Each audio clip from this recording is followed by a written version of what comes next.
मेरे प्यारे साथियों नमस्कार। एक बार फिर आप सभी का टोटल एग्जाम प्लस एप्लीकेशन पर हार्दिक रूप से स्वागत करते हैं। आज आपके लिए एक बेहतरीन वीडियो लेकर आए हैं और ये डाउट क्लास का वीडियो है। ये डाउट क्लास का वीडियो है और इसमें डाउट क्लास जो है इसमें हमने एक वीडियो आपको दे रखा है ऑलरेडी यूट्यूब पर और आज जो है ये दूसरा पार्ट है इसका। एक्चुअली ये जो बुक आप देख रहे हैं स्क्रीन पर मॉडल प्रैक्टिस बुक, इसमें टोटल 10 सेट है और इसमें टोटल 1200 ऑब्जेक्टिव क्वेश्चन है। ठीक है, और इस 1200 ऑब्जेक्टिव क्वेश्चन में ऑल सब्जेक्ट के क्वेश्चन है। ऑल सब्जेक्ट के क्या है? ऑल सब्जेक्ट के क्वेश्चन है। ठीक है, और स्पेशली ये बुक बनाया गया है SCGD LDC CRPF के जवानों के लिए। ठीक है, ये बुक टोटल एग्जाम की तरफ से बहुत सारे जवानों को दिया गया।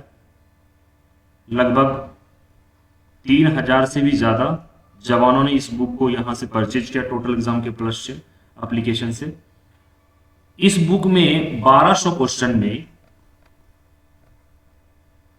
टोटल 18 क्वेश्चन जो इस बुक के अंदर था उसमें कहीं ना कहीं एरर था, यानी कुछ ना कुछ गलतियां था, चाहे वो ऑप्शन में हो, क्वेश्चन में हो, क्वेश्चन के डिजिट में हो। ठीक है, हमारी टीम ने इस बुक का रिव्यू किया और मैथ के 18 क्वेश्चन में एरर पाया गया। इस 18 क्वेश्चंस को फिर से सुधारा गया है और ये बुक जिन जिन लोगों को चला गया, चाहे वो स्टूडेंट हो या फिर सिर्फ बुक आपने परचेज किया है, तो आज हम क्या करेंगे कि 18 क्वेश्चन में हमने जो पार्ट 1 वीडियो था उसमें हमने 9 क्वेश्चन कराया है। ठीक है, जो एरर था उसे हमने सुधार करवाया है। आज हम लोग 9 क्वेश्चन करेंगे टोटल। क्लियर है? तो आप लोग क्या करना है, इस बुक को लेकर आपको बैठना है, साथ में पेन और बुक लेकर बैठना है। ठीक है, हम क्या करेंगे कि जो क्वेश्चन गलत है मॉडल सेट के साथ साथ उस क्वेश्चन के नंबर को हम बताएंगे। आप इस मॉडल सेट में उस क्वेश्चन में जाएंगे, जो क्वेश्चन का नंबर हम बताएंगे और वहां पे आप हमारे साथ साथ सुधार करते जाएंगे। ठीक है, ताकि आपका जो भी ये 18 क्वेश्चन में एरर था बिल्कुल सही हो जाए और ये बुक आपके लिए परफेक्ट हो जाए। ठीक है, चलिए डायरेक्ट हम लोग प्रश्न की ओर चलते हैं और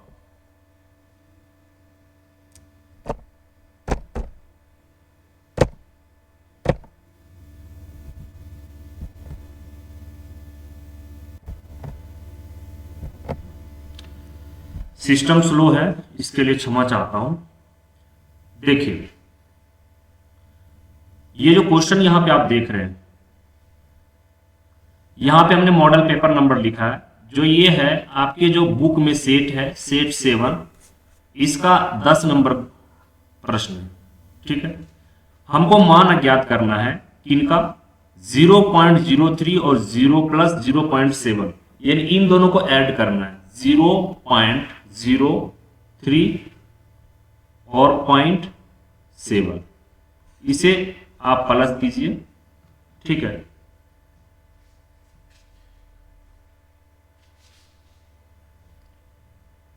एक सेकेंड,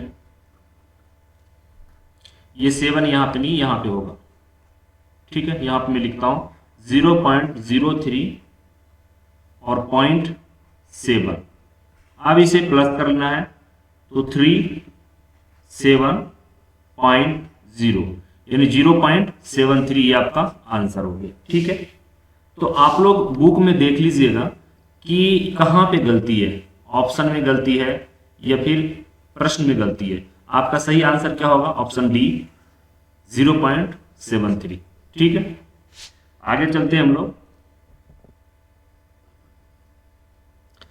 अगला प्रश्न है, यदि किसी संख्या को 84 से भाग दिया जाए शेषफल 5 बचता है, यदि उसी संख्या को 14 से भाग दिया जाए तो शेषफल क्या बचेगा? देखिए,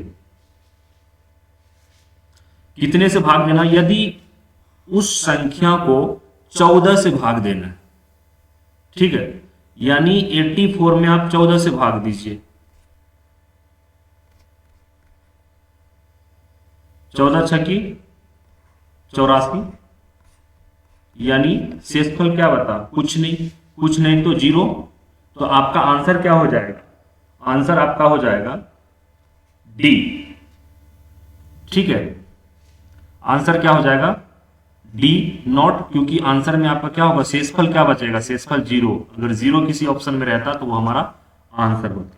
क्लियर। यहां पे इस क्वेश्चन में क्या गड़बड़ी है कि जो यहाँ पे 14 लिखा हुआ है, 14 के जगह पे 16 लिखा हुआ है, तो आपको 16 को काट देना है या व्हाइटनर लगा देना है और वहां पे लिखना आपको 14। ठीक है, और उम्मीद करते हैं कि सब लोग मॉडल प्रैक्टिस बुक को लेकर बैठे होंगे, पेन लेकर बैठे होंगे और हमारे साथ सही करते हुए जा रहे होंगे। अब देखिए अगला प्रश्न है, ये भी मॉडल पेपर 7 का है, यानी सेट नंबर आप 7 निकालिए, सेट नंबर 7। ठीक है, अब इस प्रश्न में क्या कह रहा है कि 10 गुना 20 गुना 30 गुना 40 गुना 50 में शून्यों की संख्या कितनी होगी। क्लियर है। अभी देखिए 10 को हम लिख सकते हैं 10 गुना 20 को हम लिख सकते हैं 10 गुना 2 20 गुना 30 को हम लिख सकते हैं 10 गुना 3 गुना 40 को लिख सकते हैं 10 गुना 4 गुना 50 को लिख सकते हैं 10 गुना 5। ठीक है, यानी 10-10 वाले को पहले आप लिख लीजिए, कितना है 1 2 3 4 और 5। यहां पर आप बाहर कीजिए 1 2 3 4 और 5, बचा कितना 2 गुना 3 गुना 4 4 गुना 5। ठीक है, देखिए 2 गुना 3 गुना 4 गुना 5, 2 तीकी 6 6 चौके 24। ये पूरे को गुना कीजिए, पूरे को गुना करने से क्या हो रहा है, पूरे को गुना आप करेंगे तो 120 होगा। ठीक है, यानी 1 शून्य 2 शून्य 3 शून्य 4 शून्य 5 शून्य और 6 शून्य। इसको भी आप लिख सकते हैं 10 गुना 12, तो 1 शून्य ये हो गया, यानी 5 शून्य यहां और 1 शून्य यहां। तो आपका आंसर क्या हो गया, टोटल 5 ये था, ये पूरा 5 शून्य और 1 शून्य यहां पे आ गया 1, तो ये आपका 6 सही आंसर हो गया। तो ऑप्शन सी आपका सही आंसर होगा। ठीक है, अगले प्रश्न की ओर चलते हैं हम लोग।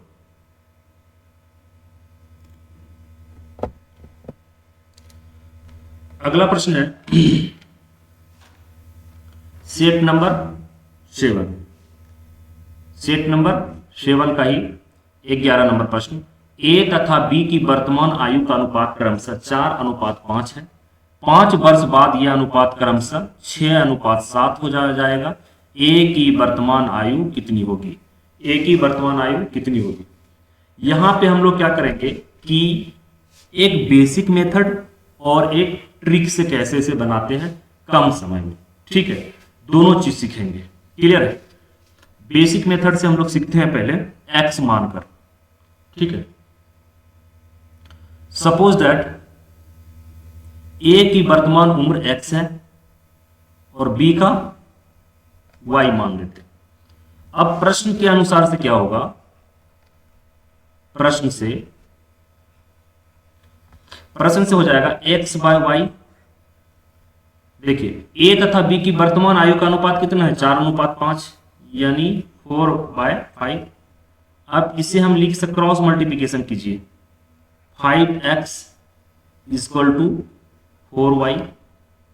इसे हम लिख सकते हैं 5x - 4y = 0, क्योंकि देखिए यहां पे इक्वल टू का साइन है, और जब हम इक्वल टू से, जो इक्वल टू है इससे अगर हम इक्वलिटी से एक साइड से दूसरे साइड हम किसी डिजिट को लेके आते हैं तो उसके साइन क्या है, चेंज हो जाते हैं। अगर माइनस हो तो प्लस हो जाएंगे, प्लस हो तो माइनस हो जाएंगे। तो हमने प्लस, ये 4y क्या है, प्लस है। ठीक है, अगर किसी अंक के साथ कोई साइन दिख नहीं रहा है तो उसके साथ प्लस है। तो हम 4y को जब हम इक्वल टू के लेफ्ट साइड लेकर आ रहे हैं तो 5x - 4y = 0y, इसे हम एक समीकरण मान सकते हैं। ठीक है, ये फर्स्ट समीकरण हो गया। अब देखिए कह रहा है 5 वर्ष बाद ठीक है, 5 वर्ष बाद।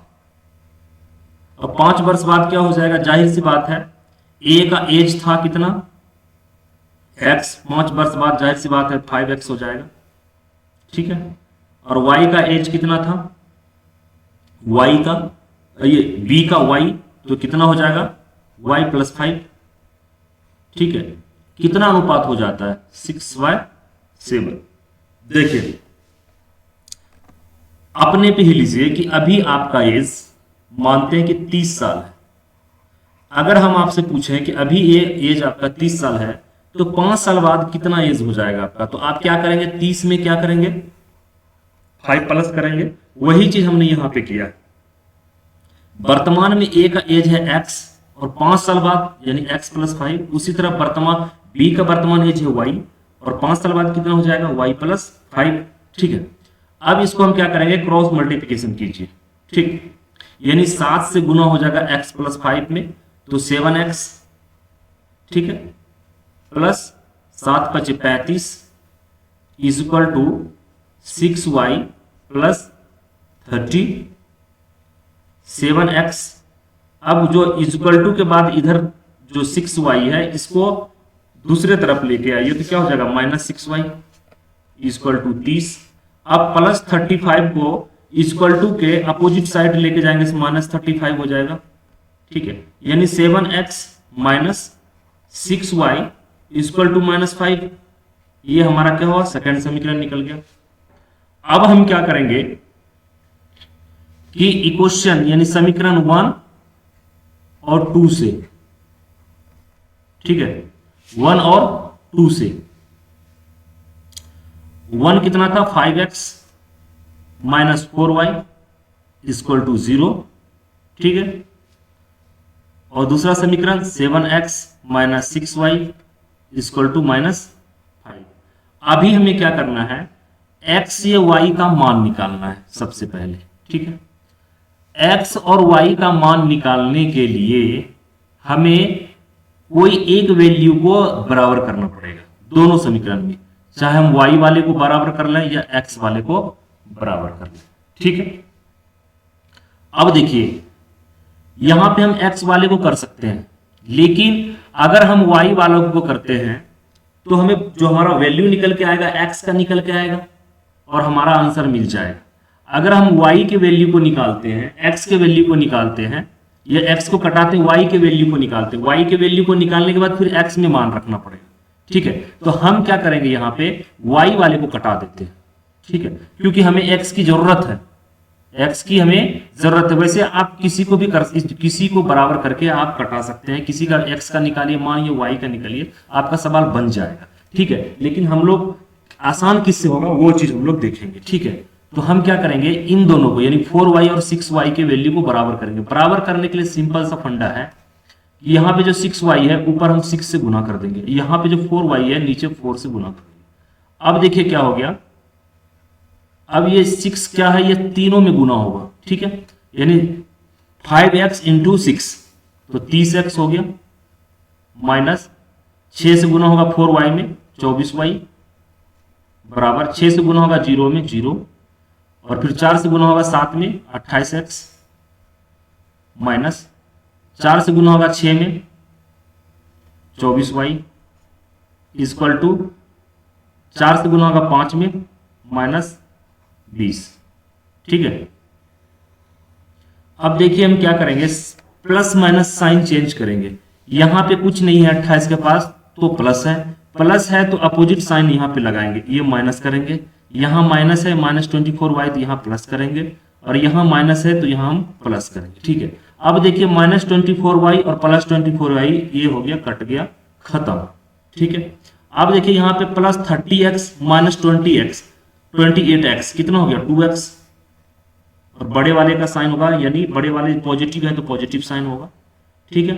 2x = 20, x बराबर कितना निकला, 10, क्योंकि x बराबर हम निकालेंगे तो 20/2 होगा, 20/2 को आप डिवाइड करेंगे 2 से तो 10, ठीक है। तो x बराबर कितना निकला, 10। ये हमारा आंसर हो गया, क्योंकि हमने a का वर्तमान उम्र x माना था, ठीक है। ये क्या था, ये एक हमारा लंबा प्रोसेस था। क्लियर है। अब शॉर्ट प्रोसेस में इसको कैसे बना सकते हैं वो भी हम आपको बताते हैं।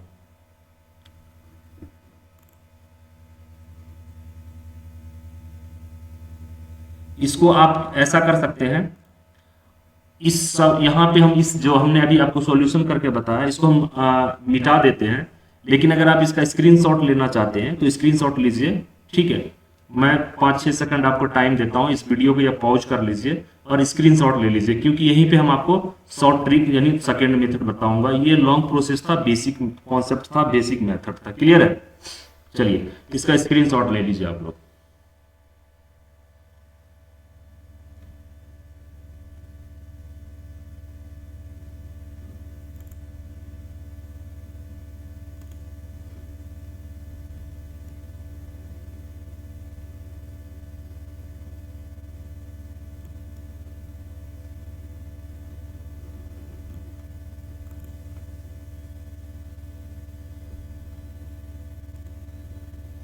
चलिए हमने क्या किया, हमने हटा दिया।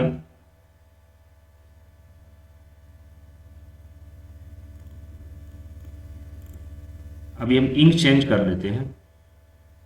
आप लोग बताइए कि इस ग्रीन बोर्ड पर, इस ग्रीन स्लाइड पर येलो इंक आपको सही लग रहा है या फिर व्हाइट लग रहा है?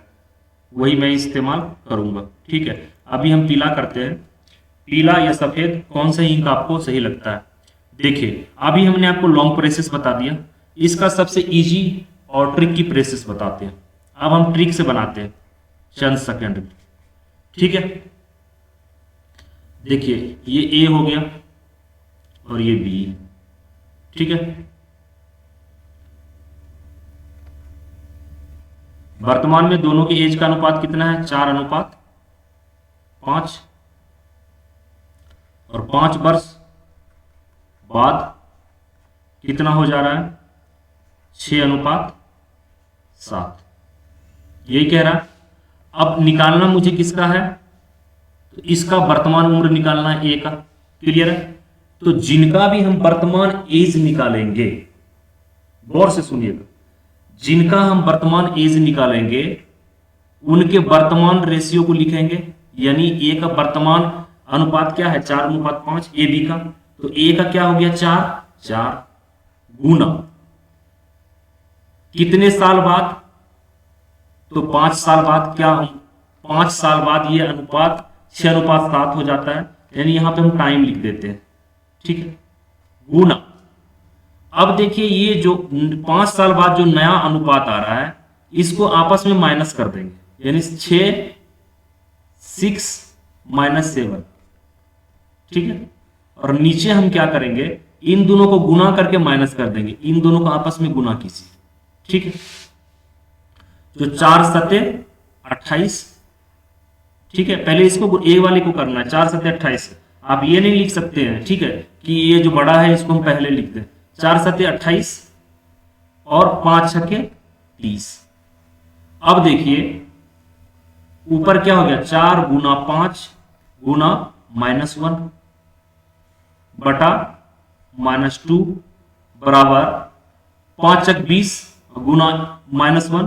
तो माइनस ऊपर हो गया -20 बता -2। ये माइनस माइनस खत्म हो गया। 2 से कटाइए 20 को, कितना बचा? 10।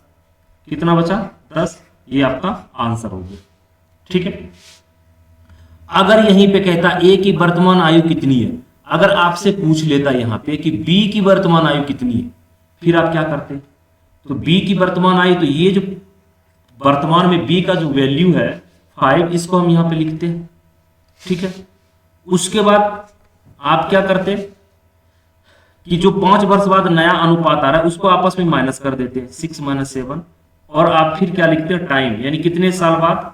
5 वर्ष बाद। समय कितना? यहां पे हमने समय लिख दिया। और नीचे सेम प्रोसीजर करेंगे। नीचे सेम करेंगे, क्रॉस मल्टीप्लिकेशन करके गुना लिख देंगे। 4×7।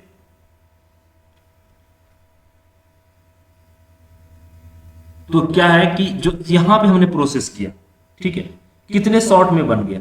ठीक है, वैसे ही यहां पे शॉर्ट में बन जाएगा। तो यहां पे अब क्रॉस करेंगे तो ये भी यही होगा, 28 - 30। ठीक है, ऊपर में क्या हो जाएगा? 5 गुना 6 माइनस 7 माइनस 1 गुना 5 बाय 2 माइनस 2। अब ऊपर में क्या हो गया, गुना कीजिए, 5 गुना माइनस 1 गुना 5 माइनस 25 और नीचे माइनस 2। अब ये दोनों कट गया, यानी 25/2, 25/25 में 2 से भाग करेंगे तो 12.5 वर्ष, यानी बी की वर्तमान आयु क्या हो गया, 12.5 वर्ष। अब देखिए इसी क्वेश्चन में क्या कहेगा, ए की वर्तमान आयु पूछ रहा। अगर पूछता ए की 5 साल पहले, ए की 5 साल पे वर्तमान की जगह पे कहता 5 साल पहले, 5 वर्ष पहले उम्र क्या था, फिर क्या करते, सबसे पहले वर्तमान उम्र निकाल लेते। सपोज दैट अभी आपका उम्र 30 है और हम पूछें आपसे कि 5 साल पहले आपका उम्र क्या था, तो आप क्या करेंगे, 30 में 5 घटा देंगे, 25। तो हम क्या करेंगे कि इसमें वर्तमान उम्र अगर निकल गया तो 5 साल पहले ए की वर्तमान एज हमने निकाला कितना, 10 साल। और अगर हम ए को कहें कि ए 5 साल पहले कितना था, तो 10 में 5 माइनस कीजिए, 5 साल का होगा। ठीक है, क्योंकि अभी ये बंदा क्या है, 10 साल का है, तो 5 साल पहले जाहिर सी बात है 5 साल का होगा। ठीक है, तो हम उम्मीद करते हैं कि जो 11 नंबर क्वेश्चन है model paper model practice set 7 का बहुत अच्छी तरीके से आपको समझ में आ गया होगा इनके कॉन्सेप्ट। ठीक है, हमने आपको बेसिक कॉन्सेप्ट भी बताया और शॉर्ट भी हमने बताया। ठीक है, तो वो आप कॉपी में दोनों कॉन्सेप्ट लिख लीजिएगा और बार बार प्रैक्टिस करते रहिएगा। ठीक है, अगला प्रश्न है, अगले प्रश्न को भी हम लोग देख लेते हैं। कोई धन चक्रवृद्धि ब्याज से 15 वर्ष में दोगुना हो जाता है, 15 वर्ष में दोगुना हो जाता है, कितने वर्ष में यह आपने से 8 गुना हो जाएगा। ठीक है, इसका एक फॉर्मूला है ट्रिक में। ठीक है, फॉर्मूला क्या है, x इंटू ए, जहां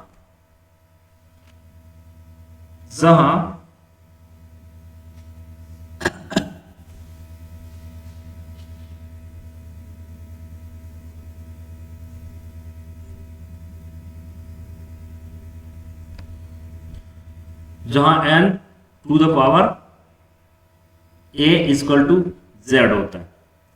अब देखिए हमें इसका वैल्यू चाहिए। ठीक है, जो x है ये 15 दिया हुआ है हमारे पास, 15 वर्षों में दोगुना हो जाता है। ठीक है, तो देखिए n z 2 पे a, ठीक है, और z कितना है, 8 है। अब देखिए 2 पे पावर a इक्वल टू 8 को हम लिख सकते हैं 2 पे पावर 3, 8 हो जाएगा। अब देखिए यानी कहने का मतलब है a कितना हो गया, a कितना हो गया, 3। हमें निकालना क्या, ट्रिक क्या है, फॉर्मूला क्या है, x गुना a। x कितना है, 15, 15 वर्ष में दोगुना हो जाता है, और a निकल के आ गया कितना, 3, तो 45, यानी 45 वर्ष में कितना हो जाएगा, 8 गुना। क्लियर है, ये फॉर्मूला आपको याद रखना है, x गुना a, जहां n to the power n equal to z। ठीक है, अगला प्रश्न सेट 8 नंबर है, आप लोग निकाल लीजिए, और इसका प्रश्न संख्या 5। ठीक है, इसको क्या करना है, सरल कीजिए। देखिए 3.25 इंटू 3.20 माइनस 3.20 इंटू 3.05। यहां देखिए 3.20 और 3.20 दोनों में है, क्या हम इसको 3.20 को बाहर कर सकते हैं, यहां कितना बच गया, 3.25 माइनस 3.05। ठीक है, और नीचे कितना है, नीचे है 0.064। ठीक है, इसे हम लिख सकते हैं 3.20 इंटू 3.25 में माइनस 3.05 घटाएंगे तो कितना बचेगा आपके पास, 0.20, यही बचेगा ना, और नीचे 0.6, यहां पे 0 है, x 0.064। क्लियर है। अब इसको हम लिख सकते हैं, इसको गुना कीजिए तो ये आपके हो जाएंगे गुना करके 0.64 बटा 0.064, ठीक है। यानी इसको हम लिख सकते हैं 64 गुना 1000 और 64 गुना 100, इसे हमने सरल किया, ठीक है। अब देखिए ये 2 शून्य कट गया, 64 कट गया, बचा कितना 10, तो आपका आंसर क्या हुआ 10। क्लियर है। अगला प्रश्न, निशा तथा राज की वर्तमान आयु का अनुपात 5:6 है। 6 वर्ष बाद यह अनुपात 6:7 हो जाएगा। 5 वर्ष पूर्व राज की आयु कितनी थी। देखिए ये क्वेश्चन हमने करा दिया आपको, ठीक है। और इस तरह के क्वेश्चन हम बेसिक कॉन्सेप्ट में भी करवाया और ट्रिक में भी करवाया। अब यहां पे इस क्वेश्चन को हम ट्रिक में करेंगे, ठीक है। देखिए ये हो गया आपका निशा और ये हो गया राज। क्लियर है। यहां पे लिखते हैं वर्तमान आयु का अनुपात कितना है 5:6, और 6 वर्ष बाद यह अनुपात कितना हो जाता है 6:7। 6 वर्ष बाद यह हो जाता है 6:7, ठीक है। हमें निकालना क्या है 5 वर्ष पूर्व राजू की आयु कितनी थी, यानी 5 वर्ष पहले। अगर हम वर्तमान उम्र निकाल के 5 घटा दें तो पहले निकल जाएगा इसका 5 वर्ष पूर्व। मान लिया जाए आपकी उम्र अभी 25 साल है और हम कहें कि आपका 5 वर्ष पहले कितना एज था, तो आप कहेंगे 20। आपने क्या किया 25 में 5 माइनस कर दिया। तो हम क्या करेंगे राजू का वर्तमान एज मालूम करके 5 साल माइनस कर देंगे, ठीक है। हमने क्या बताया अभी देखिए ट्रिक से, जिसका वर्तमान एज निकालना हो पहले उसके अनुपात को लिखते हैं। तो राज किसका निकालना है राज का, तो निशा और राज का कितना 5:6 वर्तमान एज है, तो यहां पे हम 6 लिखेंगे। राज का निकाल रहे हैं तो राज के सामने वाले डिजिट को करेंगे, ठीक है। इनका जो अनुपात है क्लियर है 6। उसके बाद क्या करेंगे 6 वर्ष बाद जो ये अनुपात आ रहा है इसको आपस में माइनस कर देंगे, यानी 6 - 7, और 6 वर्ष बाद ना यहां पे टाइमिंग लिख देंगे 6 वर्ष बाद।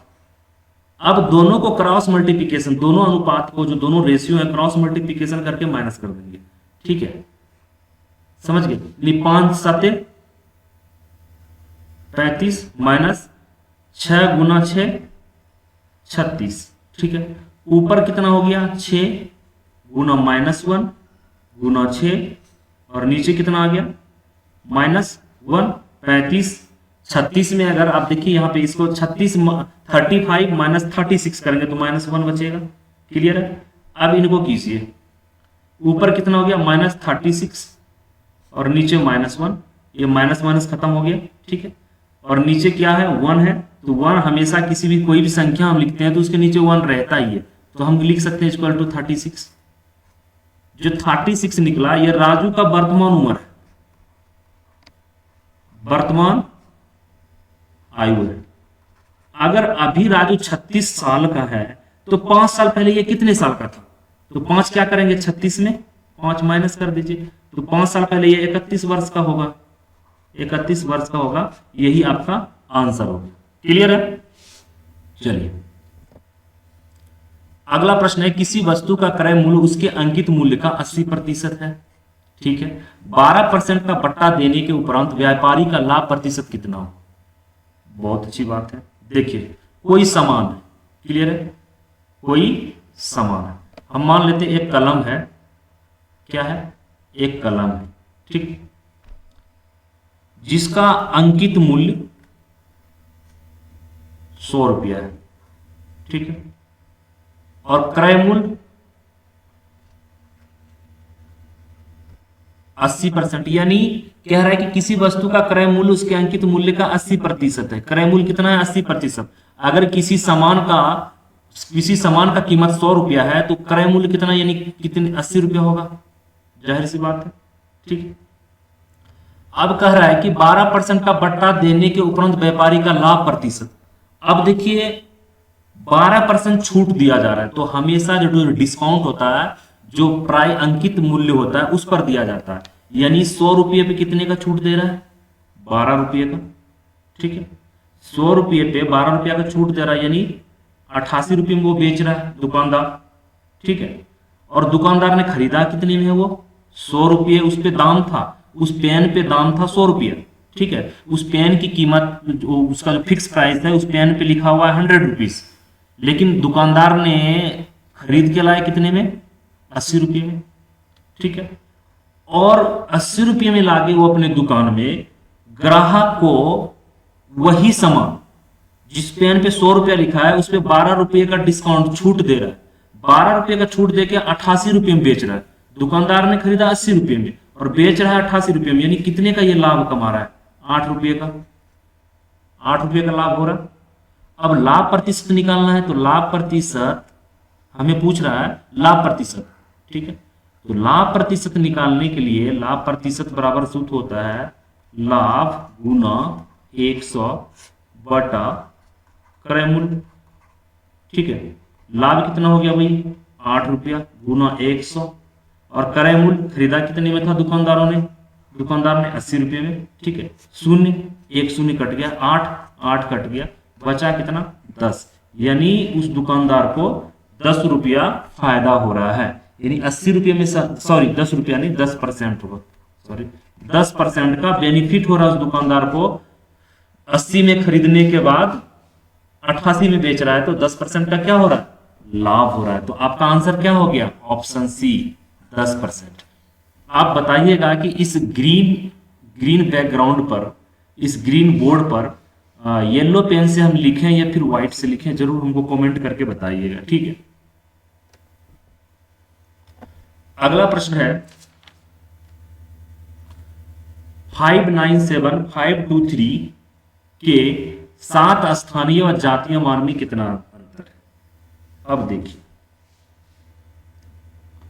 597523, इसका स्थानीय मान कितना होगा? स्थानीय मान 7 1 2 3, ओके ठीक है। स्थानीय मान व जातीय मान में अंतर पूछ रहा है। जातीय मान कितना होगा? 7, तो स्थानीय मान ये हो गया, इसमें हम कितना माइनस करेंगे? 7 माइनस कीजिए, माइनस करने के बाद क्या होगा? 6993, ये आपका आंसर हो गया 6993, ऑप्शन सी। तो आप देख लीजिएगा बुक में, इस प्रश्न में ये है मॉडल सेट 9, ये सेट 9 का क्वेश्चन नंबर है 3। ठीक है, तो इसको मिला लीजिएगा कि आप ऑप्शन में एरर है या फिर यहाँ पे कहीं एरर है, या फिर जो भी है आप मिला के सही से देख के आप उसे सुधार कर लीजिएगा। ठीक है, तो ये था आज का एक छोटा सा वीडियो डाउट क्लास का, और इसमें जो बुक मॉडल प्रैक्टिस बुक था 18 क्वेश्चन था इसमें, जिसमें एरर था उसको हमने सोल्व करा दिया। ठीक है, और अभी YouTube पे आप लोग पढ़ रहे हैं IPC, CRPC पढ़ लिया आपने। ठीक है, उसके बाद CRPF रूल 1955, यानी जो भी हम ऑब्जेक्टिव क्वेश्चन कराएंगे, जो भी ऑब्जेक्टिव क्वेश्चन कराएंगे, चाहे हम YouTube पे कराएं या फिर ऐप पे करवाएं, उसका हम PDF आपको, जो टोटल एग्जाम का ऐप है उसमें हम डाल देंगे, और PDF में भी आपको बिल्कुल हूबहू PDF हम डाल देंगे ऑब्जेक्टिव में, और आंसर को हाईलाइट कर देंगे। ठीक है, ताकि आपको रिवीजन करने में आसानी। क्लियर है? तो यहीं पर अब हम लेते हैं आपसे विदा, और जल्द एक बेहतरीन वीडियो लेकर फिर हम हाजिर होंगे। तब तक के लिए जय हिंद, जय भारत।